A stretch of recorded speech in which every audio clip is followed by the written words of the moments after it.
On today's episode, we're discussing 10 challenging aspects about being a server in a restaurant. But first, the intro. Tired of working deadbeat jobs for lame pay. I'm tired of getting fired and hired the same day. If you know the rules of the game, then you'll stay. As usual, I'm joined by my good friend Danny DeVilla. What's up, people? Recently, I've been really wondering if I want to stay in this business. You know that daily question we ask.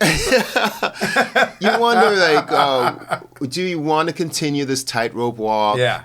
You know, I used to say every day you come in, you don't know if you're going to get fired or you're going to quit. Yeah. It's not, that anxiety has quelled. I used to have that anxiety for the first 5 years I worked in the business. But I just wonder, is there something else out there for me? And I started to think about the challenging aspects of what we do for a living. Absolutely.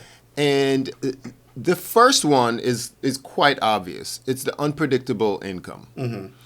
Meaning, most places, unless you're in sales, I mean, you're going to know what you're going to make. You have a rough idea, yeah. I mean, most places you know what you make, period. Yes. It's pretty locked in, whether it be your hourly or your salary. You know what you make. Yes. You're hourly. If you're hourly, you might have a few less or a few more, depending on overtime, depending on, business. Sometimes in retail, whatever, they cut down, things like that. But generally, you're going to make X amount per month or per week or whatever the case may be. And when you're a server, you're walking this tightrope of every week, every shift, every day. You have no idea. The unassumable variable. You have no idea what you're dealing with. It is a big variable. Yeah. Unless you're in a place that's really, really busy all the time. And we bring up Vegas or Disney or New York City. But even those places have, you're going to have fluctuations. You might have, yeah. And I think we talked about before, what you can rely on in our business, hopefully, is usually, it might not be the daily, but usually your weekly or your monthly kind of balance each other out. True. Yeah. But it's still, you don't want to go to work for no good reason. Yeah, absolutely. Or you don't want to get cut when you're thinking, hey, you have these bills coming in. The bills don't get cut. No, the bills don't change. They might even go up. Exactly, and they've been going up. Yeah. And so the unpredictable income, it can be a little, even if you have X amount in the bank, you don't want to dip into that. Yeah. That's not the point. No. That's earmarked for XYZ. Your IRA, your investments, or whatever you're saving for. How do you have such anxieties, my friend? Yes and no. Okay. I try to be pretty level-headed, and I've always had a pretty positive outlook on life. So because of that, my life usually works out okay. It usually, and it does. That's the whole point, and that's the server mentality, though. Yeah. Do you ever feel like maybe you want to do something else or think about doing something all the else? Time. Take me through it. There'll be days I'll look at my life do I want to, because I have friends that are in sales or that do computer work and they make X, Y, Z, and they, like you said, they have you get all the little perks and benefits, PTO and all those kind of things. Yes. And I relate that, and then I think about what I would miss out on. Okay. Because I'm a single dad. I'm raising my kid, and I do a lot. I'm here, there, every. We do the podcast. I'm able to go to all the games. I coach. I'm allowed to be a big part of our life because of the lifestyle that we live. True. So I try to, and I weigh all those factors in as well as the money and what the time I'd be missing and all those kind of things. And it usually brings me back to why I stay in the business. Okay.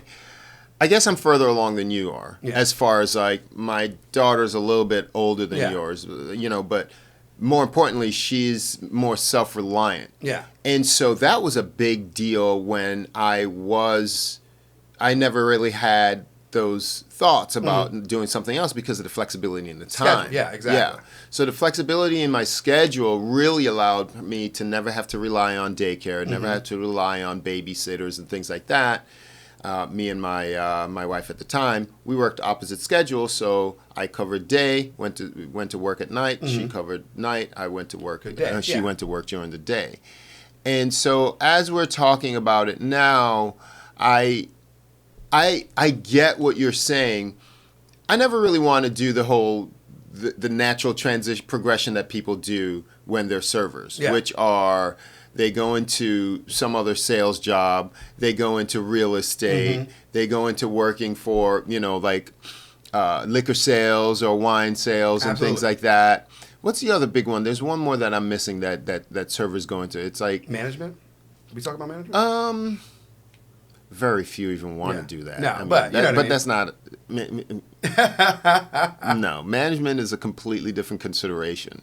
That's when you're really burnt on being a server and you just want to still be in the business. I'm talking getting out of the business, right?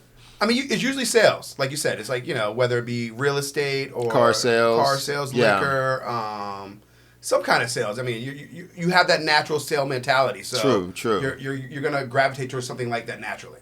But then even because you don't want you don't want a pay cut and have to start over somewhere. What is it about us that we can walk this tightrope? Because sales is also a tightrope because you don't know. If you're in car sales and you're relying on people coming in or you're getting people to come in. It's the same anxiety in the end. It's the same anxiety in the end. I really also don't want a 9 to 5. Yeah. I know that. That's why I do this job, because I never really felt like I had a real job. Never. In my life, I never really felt like I had a real job. And I like that. Yeah. I like that feeling where, I have a certain relationship with my superiors where I could be very candid with them. I could be I'm respectful for sure. I really do love the jobs that I've had. But I feel like I'm ready for something else. I feel you. I really do. And as I parse it out, I know that I like doing my own thing. I do have some things working on the side. And, we do this podcast and creating content. And so that might be a way to really transition and branch out.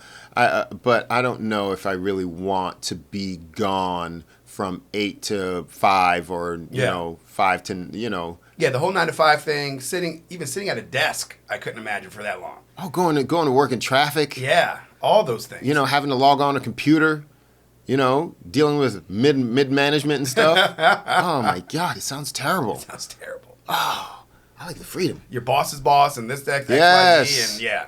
Anyway, I know that we kind of got off of there. Another one that's really challenging that I'd say number 2 on my list is the long hours or the hours themselves. We don't really work long hours. We don't really work long hours, but the hours we make it feel long. Oh, well, because it's a physical job. Yes. You know what I mean? So you're out there, either you're in the elements, even if you're not in the elements, you're walking around a lot, you're carrying heavy things, you're carrying hot things, you're constantly on the move. Yes. So you're never in one place for longer than a half a second or two. Now remember, we particularly don't work long hours, but a lot of people do. A lot of people work doubles, they work 10-hour shifts on the regular. Oh yeah. I really, put it this way. I'm not sure I want to wait. But the core of any restaurant, no business is running 10 hours. I mean, unless you're on a double and you're working straight, like I do that on 1 day a week. Yeah. But unless you're doing something like that, there's no restaurant there, even at my restaurant, when I do work my double, and it's 12 hours, there's still that lull in between. Yes, I'm moving around. But you're still not home. You're not home chilling. Oh, yeah, not at all. You know what I mean? You're still out. You're still on your feet. And you know damn well, you're not going home. You're not going out to lunch. You're still in the building. Yeah. And if you're in the building, you're going to want to make money. Absolutely. So you're still at work. Oh, yeah. And I don't like being at work when I'm not making money. So for me, I really don't know if I want to work nights anymore even. Not that I'd ever do day shifts in the restaurant. It's a part of my consideration of doing something else. See what your pivot is? Exactly. Doing nights. It just feels like past a certain time at night, I just want to not be there. Yeah. It's...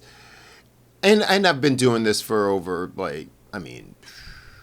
30 years? Like almost 30 years now. So I think that part of... And it's always been the majority of nighttime. Oh, yeah. To make real money, it's better to work at night. Yes. Yeah. 100%. 100%. How about number 3? It is somewhat stressful. And I'm telling you, it's not a stressful job in and of itself. No. But what's stressful is having to deal with. You're dealing with a lot of different energies. Yes, absolutely. You're right? dealing, whether it be management or a table or your coworkers or the kitchen Or the flow of the night. Exactly. I mean, if something's off, it can throw off your whole routine. Yes. And it can mess up your energy. Exactly. We have to deal with, obviously the guests. Yeah. We're also dealing with the hosts. If they don't do their job right, it makes your job a little harder. Yeah. You got to get the bartenders in there too, because if they're not on it with clicking, service bar, you can You're really behind. And then you look like Boo Boo the Fool. Absolutely. So that part can be stressful when here it is, that the stressful part. Things that happen outside of your control. Absolutely. Computer goes down. The power goes out. We're out of something. We're 86 this item after somebody had already ordered it. Those things can be stressful. And it gets compounded. Yes. Because usually when one thing happens, it leads to a snowball effect. Doesn't it always seem that when you're out of something and the person takes a pivot, we're out of that too? Yeah. And then you offer them a drink and we're out of that, out of a key ingredient. It's a straight snowball effect. Yeah, man. It goes... when the ship starts to go down, you start, we're getting more water. We're getting more water. Quickly. More water starts pouring in. More holes in the boat than you thought. Like the things of true surfer nightmares. I've had just that part of it, the unknown. Yeah. Rain. If you're in an outside section, it can be stressful. You just have to really. Yeah. And that exhale almost feels like you don't care. True. It kind of rubs up against it because you really don't want to outwardly freak out. You don't want to be one of those at the job. But then when you do keep that calmness, it's like, your guests can almost feel like he's not reacting enough that, you don't care. So you have to bring up that theatrical part of it of like, oh my God, we're out of it. And meanwhile, you're like, this is just it'll be okay. It'll be okay. I remember I went to a place for dinner, I think it was, but it wasn't like a dinner. It was just I used a guy that had something to eat, and there was a bug in the food, and they looked like they didn't care. You know why? They know they had bugs. Yeah. But they couldn't even feign caring. Yeah. And I was like, y'all too comfortable with this. Yeah, that's way too comfortable. you need to be surprised or act surprised. Absolutely. All right. Now, the next one, we kind of will touch upon some of these. They overlap a little bit. We talked about the physical demands of the job, not just being on your feet, carrying heavy weight. When you're bussing or pre-bussing your table and you're getting everything all at once, those plates aren't light. They aren't light. No. Unless you're working in, like, the faster the restaurant, the lighter the plates. True. They're either disposable or they're in, baskets or wicker. But dining... The nicer the restaurant, the heavier the plates. Yes. Heavier the plates and the more awkward the plates. Oh, yeah. Some of them, they have, like, the boats. Yep. The deep bowls. And you get these varied dishes that don't stack right. Yeah, they can't stack. It's harder. It's more, How do you handle? I may know the answer to this, but there was always constant change in plateware where you work. So how do you handle clearing tables, and what do you think is the most physical part of your restaurant? The most physical. I mean, like everything I said. I mean, not clearing tables. If you do it right, you're fine. Sometimes if you, like you said, if you have aqua plates, then maybe you grab all the aqua plates in one round. Okay. And then you come back and you grab everything else and keep it all. So you don't like to clear everything all at once? If you can. Okay. I mean, if you can, if you have the ability to do it, you do it. But you also don't want to stress yourself out about it either. I don't want to stress myself about it, but if I'm going to clear, I'm going to try to really clear. You're going to try to clear completely. Yeah. And then usually what happens is, you'll catch a coworker that they'll see you're clearing a bigger, especially on a bigger table. Let's say it's like a 6-top. Now, if it's a 4-top, I can grab almost anything. See, now that it's coming back to me, you guys do a lot of arm service. I use big oval trays. Yeah. So I'll bring the tray jack in the tray, and then I'm clearing stuff like that. Oh, yeah. Well, when I'm pulling from a table, it's arm service. Okay, so now that's harder. Yeah, and I'll have my tray, because we do tray service, we do it with a small tray, but for the drinks. Yes. So I use the smaller tray, as almost like a third, like an anchor. As an anchor. Okay. And then I clear like this and I run it up the line. Yeah. You know what I mean? So what I put is like, maybe all the smaller plates, stuff that's kind of the stuff that might fall will go on the tray. Gotcha. And then I start building accordingly. That makes sense. What about like for us, the physical part of our job is two things. The side work, you're bringing ice. Oh yeah. And on our ice buckets, some corporate restaurants, they only use the almost like the light blue buckets that only weigh 15 pounds or whatever when they're full or whatever the case may be. So they limit you. Yeah. We have the big old white. Oh wow, those big joints. We got those big joints. It's like the 2-handers for one bucket? Yes. So, oh yeah, no, that's massive. So almost like a small trash can. Yes. Yes. That's our ice buckets. Yeah. So then for me, I work out, so I can be very physical with it. I just don't want to go back again for another thing. Yeah. So the ice containers that we use, the ice bins, they take a lot of buckets, even the big ones. So fortunately, one of them wheels, so we could wheel it outside to where the ice machine is. But you're not going to do that during the shift. No. Maybe in the So- beginning of the shift. Yeah. the beginning and the end of the Yeah. shift. And then our soda station has the ice well that has to be. So when I have to carry the ice, I've almost filled, but I don't fill it all the way, and I take two at once, and so they naturally tilt, but it tilts to a point where So you're holding the ice more. doesn't You're holding come more. out. Yeah, absolutely. So you're Right. holding more, but you have less in the bucket. Correct. Yeah. Correct. Because I don't want to come back. Yeah, no, I feel you. When I was at your spot, my deal was because we didn't have those big. No, big, I think I have the in-between size. They're like You have the in-between yeah. size. They're the blue buckets, but they're kind of longer. Mine are kind of almost like 2.5 feet. Okay. And they have handles, but so you're walking with two things, and they hold a lot of ice, but it's not as much as what you're talking about. Correct. Yeah.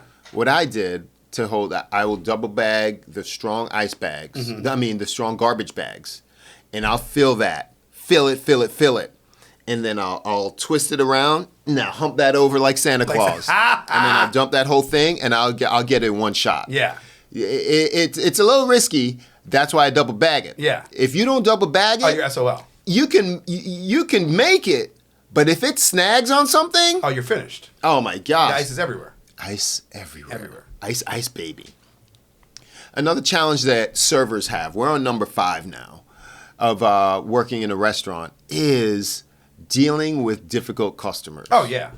I had one the other day, and this guy had a million questions. And I know it was like he was just being, I don't want to say he was being a jerk, but he was so obtuse about it where he wasn't really listening to the answers, and he was asking me, oh, what fresh fish? And I tell him, is it fresh today? Is it fresh today? Is it fresh today? What about that? Is it fresh today? And I'm like, do you know how restaurants work? We're not sitting on stuff just to... It's fresh within the day or two. Yeah, And what am I going to tell you? We ain't holding nothing more than a day or two, period. Especially if you're a busy spot. Yeah. Okay. And if it's there longer than that, you already got issues. You probably it's going to be in the soup. Yeah, exactly. It's already been cooked off. Yes. There's a trust fall in going to a restaurant. You're already out, and I'm answering your questions, and then you're pressing me for more of the BS of like getting into the weeds. Thank God I had an ally at the table. The guy's son was across from him, and he was like rolling his eyes. He's like, so he orders a wine, right? Mind you, it was like the cheapest wine on the menu.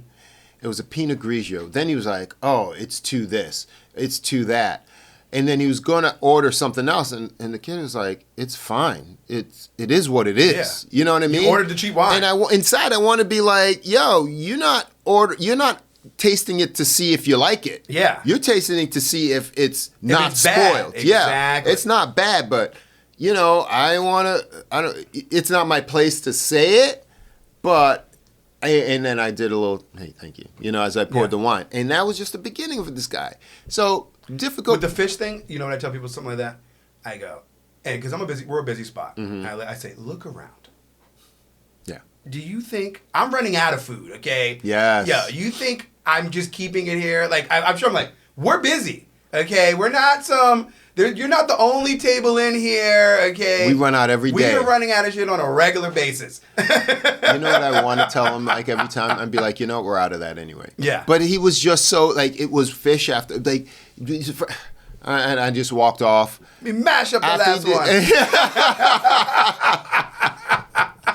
After he did that, I didn't come back to the table for like 10 minutes. I wouldn't have. But I was needed like, a break for them. I needed a break just so that I didn't, like, you know. Snap on them. Exactly. Yeah. And then I go, yeah, it's fresh. What'd you order again? You know, I was just like. I'm done with you. Yeah. We're done. What do you want me to tell you?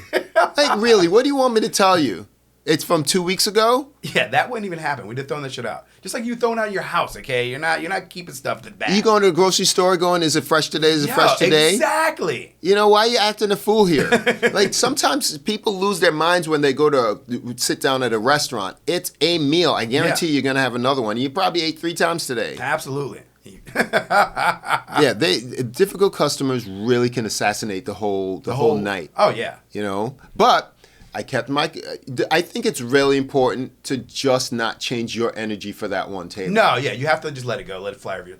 As much as you can, you know, you got to let it fly over your shoulders, especially when it's in work. You know, when it's in work, you know what you're dealing with. You know, the harder part I feel like is when you have something that's not work related and it's kind of weighing on you, and you can't hide that from your customers. Meaning what? Like your own stuff? Yeah. Oh, well, then you got to manage that. No, you have to, but but I think that's harder to hide than something that happened at work. If that makes sense.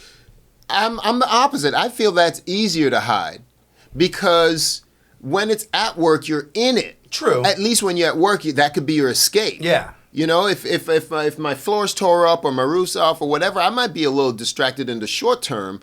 But when you're in it, you're immediately in it. Yeah. Yeah, you're doing this. You might be busy. Hopefully, you're busy. You could take your mind off of it.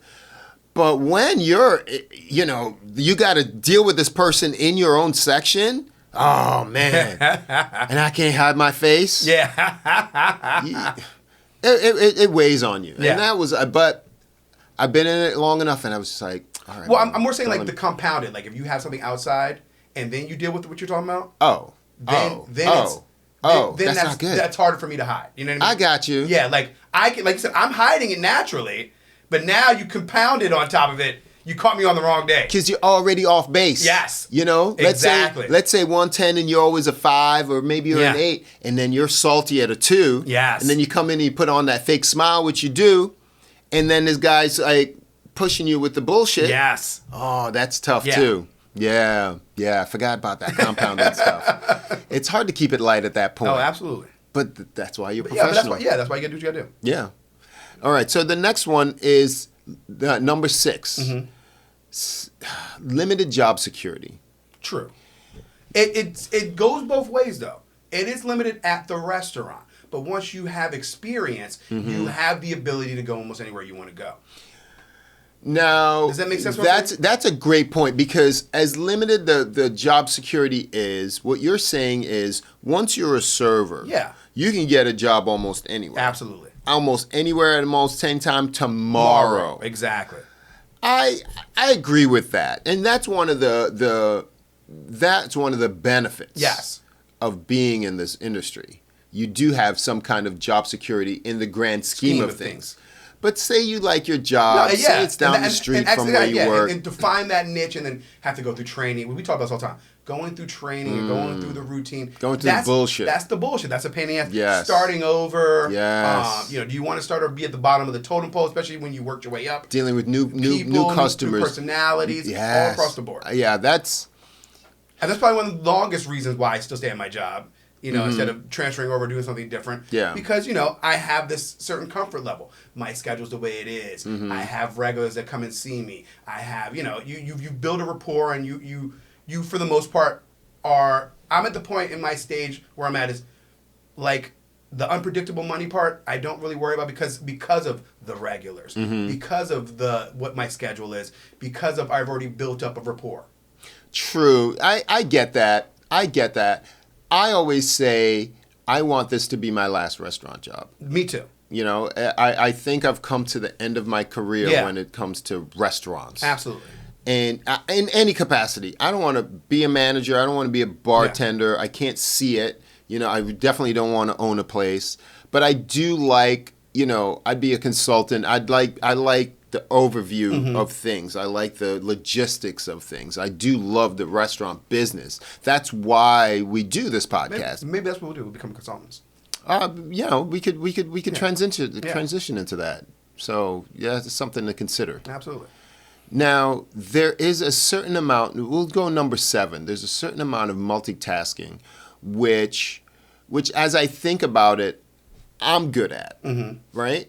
Because here's the thing. When you multitask, some people freak out at the multitask thing. And that to me is I think that's it's almost the easiest part for me. It's the idea of the juggling, but if you can juggle, I wish I could juggle real balls, but I can't. But you know, I mean, the idea of juggling things and having multiple things on your plate at one time. You know, the idea to start, finish, but you do it in the right order, and you're good to go. Yes, okay. When I think of multitasking, it's not ever doing 2 things at once. No, you're planning and executing all across the board. You're planning and executing, and there's a third part to that. It's reevaluating. Yes. You constantly have to reevaluate which is up and down in the priority list. Absolutely. And I think that's a part that some people miss. When you're multitasking and you have 1, 2, 3, and let's say you're going through a station and something breaks, you got to decide, is that going to move up the ladder of what I'm in the middle of doing? If you have exactly, let's say you throw a wrench into something. Yes. And so now let's say you already have hands full. I'm already walking through, and I drop a fork. I'm not bending over picking up the fork with all the plates in my hand. I am delegating somebody that just walked by this, so either a coworker or a busser. Hey, can you grab that fork? This way the whole flow keeps moving. Yes. You know what I mean? Because yes, it could be detrimental, or you break something, or if you break something. You people hear it, you know, or if I'm the one that's free and I hear my coworker break something, I'm relieving that stress on them and going to grab the broom and helping them out. More often than not, when something breaks in a restaurant, the person that's cleaning it up is not the person that broke it. Yeah, absolutely. The person has been moved. They're at dish pit doing something, and we're very good at that. We're coming along and we're like, whoop, whoop, whoop, whoop, whoop, yeah, because we know what it's like, and we know it's a priority to do that because you don't want somebody slipping on it. You know, you don't want it to then become a bigger mess. Absolutely, you want to do it as quickly as possible. But there's a constant reshuffling of evaluation. If you're walking by and I'm on my way to a table and somebody asks me for some mayo, you ain't getting that damn mayo right now. No. You know? I was just with you. Yeah. Right? No, yeah. You've been pushed to the bottom. Yes. Well, maybe not to the bottom. Middle. You're pushed to the middle. Yeah. I have to greet this table. They need to know that I'm here for them within a certain amount of time. Yeah, you give them the look. Hey, I mean, I'm walking by. You hit him with a little thumbs up. Keep walking. You go follow and execute what you're originally going to do anyways, and then you go grab their mayo. And the key is to look busy. My whole thing is when I go to a table, I make sure I hit every table. So then when you go back, even if you take a little bit longer, when you're coming back with a full tray of stuff, they know you heard everything you said, and they give you the leeway to make sure now you're efficient. It's better to be efficient than to go run and get one thing and come back. True. Then you look like a monkey. Okay, you don't want to play the monkey dance. You don't go back and forth, back and forth. You don't want to be a situational waiter. Then you're finished. That's the worst thing. And how many people do we know they ask for the mayo and they go run get it right there? Craziness. Go do the 2-3 things, and then when a minute goes by, the mayo has moved up. Yeah. To top of the list, because you don't want to be 5 minutes with the mayo, just and one. Then you go back, you get the mayo, you get the ketchup, you put the thing back in the dish, and then you go back. Maybe you got to be full hands out, so you run the table to the thing, and then you put the thing down, here's your mayo, and then you do it all over again. Exactly. Now, number 8, limited career advancement. Yes. Depending on, maybe if you work in a hotel, it's a little bit different. It's a little bit of more places. You're gonna hit a cap in your business. No matter there's no, whether you're a server or a bartender, your money is gonna hit a certain plateau, and it could be a good thing. It's not a bad, Yeah. I mean, you could be a happy, great, middle class person, and some people just want to work. Yeah, and you want to work. You have a good lifestyle. Quality of life over quality of money. Or your husband works and does something else. Your wife works and does something else. Because we're in it, yes, for the money, but there are other things that are more important to us, like money. Time. Yes. We make all our money within 28 hours. Exactly. Right? in a week or within 3 days. We like the flexibility. We can go to Disney next week at the drop of a hat. No questions. No questions asked. We're available to go to Home Depot and do this during the day, or we're able to take on or go to school. Absolutely. Perfectly fine. Growth. Exactly. You can work on yourself. You can work on things in your life. You have the ability to do it. Yes. While keeping a steady flow of income coming in. Without a doubt. But unless you're working in a big corporate place, where maybe you can become a manager, become a GM, become an area director, and move up in the structure of things, most independent restaurants, the ceiling is server. Oh, yeah. Right? Maybe bartender, but that's not even a promotion necessarily, depending on where you are. Yeah, your hours could be different. It could be all across the board. It could be. Yeah. It might not even equal out. It might not, because you got to do the complete math. Yeah. They might make more money, but they're also there longer. Yeah, your hourly might be. Yeah. They come in earlier than you, and they leave later than you. Now, and they might make only like an extra $80. Yes, and then you break that down hourly. You're like, oh wait, I make the same amount more than you. Exactly. And so I prioritize being home. Hey, I'm not going in. I don't want to be out in no job at 2 a.m. Yeah, exactly. Leaving at 1:30. No, them days are over. That's being kind. And that's being kind. Where we live at, there's the average bartender here don't get off work till 4:00 in the morning. I think it's gotten a lot better after COVID. Yes. Right? Because that reset the clock earlier on a lot of things. A lot of spots. A lot of restaurants, a lot of bars, a lot of clubs even. Yeah. Are closing earlier. And so we're on to the ninth thing that are challenging for restaurant workers, particularly servers. Well, this one is unpleasant conditions. We can work in the elements. Back in the day, we used to work in smoking sections. Yeah. Right? I'm telling you, like for us, we live in South Florida. Summertime's brutal. Brutal. So we have, we have a dock that we have a patio, and then the flaps go down to try to keep in a little bit of AC happening. But for you, you're constantly outside. But at least you're right off the ocean, so you get that breeze. You get the breeze, yeah. So it's not that bad. Yeah. We're inland by maybe a half a mile, no, quarter of a mile. Yeah. Quarter mile. But that's huge. That's, and it gets trapped because you're like I said, you're by the water, but you're not direct. You're on the other side. You know what I mean? The water, the wind is coming from the east. True. You're on the west. Yeah, we're facing the west. You're facing the west. And So your whole building is blocking that breeze. Yes, exactly. And so it's not like that constant cool you off type of breeze. And that could be, never mind that. Man, go and work in the kitchen. Oh. Go scrape some dishes back in dish pit. It's hot. It's hot. And they even have AC and it's hot. Yeah. And some kitchens don't have AC. Yes. Or you close your kitchen when that happens. But like I said, the hood stops working, and it gets hot. You know how hot it gets. Oh, dude. Or when like you said, when you have issues like when the electricity goes out. Oh man, and then everyth's off, and there's no circulation. Why can't you? Yeah, because the hoods aren't working to vacuum out the smoke. Why can't we? What do you mean? Like, have you even? It's 150 degrees back there, and the heat creeps out into the rest of the place. Oh yeah, it's insane. Also, there's a little thing where when you're walking on slippery floors, your feet start to curl up to just try to do that penguin walk constantly, and that after a while is treacherous on your feet. Oh yeah, it's like one of those things where you can't take confident strides because the You're floor is a little yeah. That's tough on the feet too. So the physical working conditions can be unpleasant, and that's my number 9 thing about why it's challenging working in a restaurant. And number 10, this isn't really on most people's lists.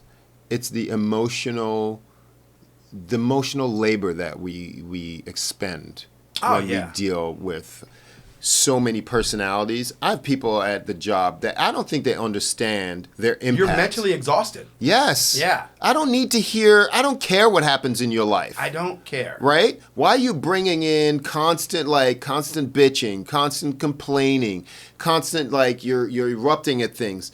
And it's really challenging to keep a level head, whether it's a manager or a coworker or somebody, and they're there, and you really have to try to keep it together. Yeah, well, there's certain personalities in the building. It can really change your whole outlook. Yes. And I found like when they sometimes I'll have a personality in the building, and they'll leave, and I'm like, man, they were weighing me down. Yes. Now I'm free again.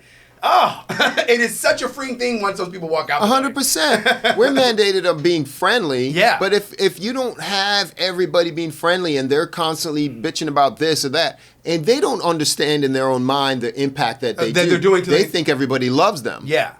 And it's not the case. You know, and so it's really hard to reality check some people, especially today, because they think that it's your responsibility to take care of them. It's your responsibility to make them feel okay. It's not. No one cares. Nobody cares. You know, everybody cares about their own self. Everybody's egocentric, and there's nothing wrong with that. You have to start with yourself. Yes. And then from there, and once you're better off in yourself, in your own space, then you can project that quality energy up to the rest of the world. Yes. But at least of all, don't bring other people down. Yeah. Have some kind of self-awareness. Absolutely. And so with that, those are my 10 challenging aspects about working in the service industry. Spot on. And we do this for you each and every week. If we missed anything and you're watching on YouTube, I'm sure we didn't touch on everything, but there's always going to be something out there. But there's something that might be more important to them than some of the things on my list. So let us know in the comments if you're watching on YouTube. If you're listening on the audio podcast, you can reach out to me via email. I'm themodernwaiter@gmail.com, or follow me on Instagram at themodernwaiterpodcast. I read all my emails. I respond to 99.9% of them. Boom. So you write me, I will write you back. I'm Marlon Joseph, the Modern Waiter. I'm Danny Villain. Subscribe, people. We will see you next week. Later. Killing them out there. The haters don't like. Killing them out there. The haters don't like. Killing them out there. The haters don't like. The haters don't like.